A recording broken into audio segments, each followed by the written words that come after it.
ফল পেরে নিয়েছি আর ধুয়ে নিয়ে চলে এসেছি, আর মাখা খাওয়ার জন্য যা যা লাগবে সব কিছু নিয়ে চলে এসেছি ছাদে।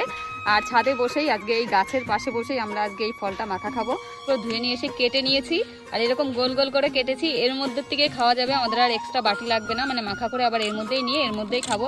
আর মাখা করার জন্য যা যা লাগবে সেটাও কিন্তু আমরা সব গুছিয়ে নিয়ে চলে এসেছি। যে দেখতে পাচ্ছ, এটা হলো শুকনো লঙ্কা পুড়িয়ে নিয়ে এসেছি, আর তার সাথে লেবু পাতা আছে। আর এই কাঁঠাল পাতাটা দেখছো, এইটা দিয়ে আমরা কি করব, এটা দিয়ে চামচ বানাবো, তাই তো? আচ্ছা, এটা দিয়ে চামচ বানাবো। তার সাথে লবণ আছে আর জলজিরা আছে, আর তার সাথে একটা হজমলা গুঁড়ো করা আছে।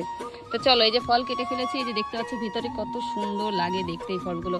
আর আমি মাখা করার দায়িত্ব দেবো এই যে এই ব্যক্তিকে।